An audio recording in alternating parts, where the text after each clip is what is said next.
নমস্কার বন্ধুরা, আমি অরিন্দম চলে আসলাম আজকে এই মুহূর্তে বিরাট বড় একটা ডিএ আপডেট নিয়ে। ডিএ নিয়ে রাজ্য সরকারের প্রতারণা, অন্যান্য রাজ্য সরকার পারলে বাংলা কেন পারছে না, নতুন প্ল্যান করলেন confederation.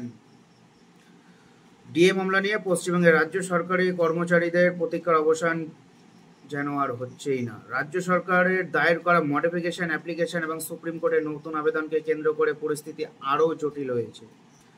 Confederation of state government employees এই পরিস্থিতিতে রাজ্য সরকারের একটি প্রতারণার ফাঁদ হিসেবে আখ্যা দিয়েছে এবং তারা এই ফাঁদে পা না দিয়ে নিজেদের আইনি কৌশল অটল থাকার সিদ্ধান্ত নিয়েছে। এই ভিডিওতে আমরা সেটাই নিয়ে আলোচনা করব। রাজ্য সরকারি কর্মচারী কনফেডারেশন স্পষ্ট জানিয়েছে যে তারা রাজ্য সরকারের দায়ের করা মডিফিকেশন অ্যাপ্লিকেশনটি সম্পূর্ণ উপেক্ষা করবে। তাদের মধ্যে এই অ্যাপ্লিকেশনটি আসলে মামলা বিলম্বিত করার একটি কৌশল ছাড়া আর কিছুই নয়। মূল ফোকাস এখনও 4 আগস্ট সুপ্রিম কোর্টের জাস্টিস কেরলের বেঞ্চে হতে চলেছে শুনানি। কনফেডারেশনের পক্ষ থেকে মলয় মুখোপাধ্যায় জানিয়েছেন, গত 16 মে জাস্টিস কেরল একটি গুরুত্বপূর্ণ নির্দেশ দিয়েছিলেন। রাজ্য সরকারকে 6 সপ্তাহের মধ্যে বকেয়া ডিএ 25% পরিশোধ করতে হবে। আগামী 4 আগস্ট মামলাটি টপ অফ দ্য বোর্ড অর্থাৎ সর্বোচ্চ অগ্রাধিকার ভিত্তিতে তালিকাভুক্ত করতে হবে। কনফেডারেশন আশা করছে এই শুনানিতে আদালত অবমাননার বিষয়টি জোরালোভাবে উত্থাপন করা হবে এবং রাজ্য সরকার কেন আদালতের নির্দেশ মানেনি সেই প্রশ্নও তোলা হবে। এই পরিস্থিতি থেকে কেবল আইনি লড়াই হিসেবে দেখা হচ্ছে না, বরং রাজ্য সরকারের সদিচ্ছা এবং আর্থিক পরিচালনা নিয়েও গম্ভীর প্রশ্ন উঠছে।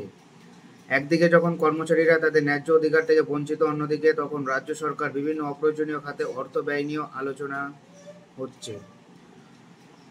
ভিডিওতে পশ্চিমবঙ্গ রাজ্য সরকারের আর্থিক সংকটের অজুহাতে অন্যান্য রাজ্যের পরিস্থিতির সঙ্গে তুলনা করে তুলে ধরা হয়েছে। রাজস্থান, উত্তরাখণ্ড, পাঞ্জাব, দিল্লি, হরিয়ানার মতো রাজ্যগুলি, যেগুলির মধ্যে অনেকগুলি বিরোধী দল দ্বারা শাসিত, তারা নিয়মিত কেন্দ্রীয় হারে ডিএ প্রদান করছেন। রাজস্থান কেন্দ্রীয় সরকারের হারে ডিএ দিচ্ছে, পাঞ্জাব নিয়মিত ডিএ পরিশোধ করছে, দিল্লি এবং হরিয়ানা ডিএ প্রদানেতে কোনো বকেয়া রাখেনি। এই রাজ্য সরকারগুলো যদি করতে পারে, তাহলে পশ্চিমবঙ্গ সরকার কেন ডিএ আটকে রেখেছে? অবশ্যই এটা সদিচ্ছার অভাব। সব মিলিয়ে ডিএ মামলাটি এখন চূড়ান্ত পর্যায়ের দিকে এগোচ্ছে। 4 আগস্টের শুনানিতে অত্যন্ত গুরুত্বপূর্ণ হতে চলেছে। এখন আদালত অবমাননার মতন গম্ভীর বিষয়টি বিচার্য হবে। রাজ্য সরকারি কর্মচারীরা তাকিয়ে আছেন সুপ্রিম কোর্টের দিকে একটি ন্যায্য সমাধানের আশা।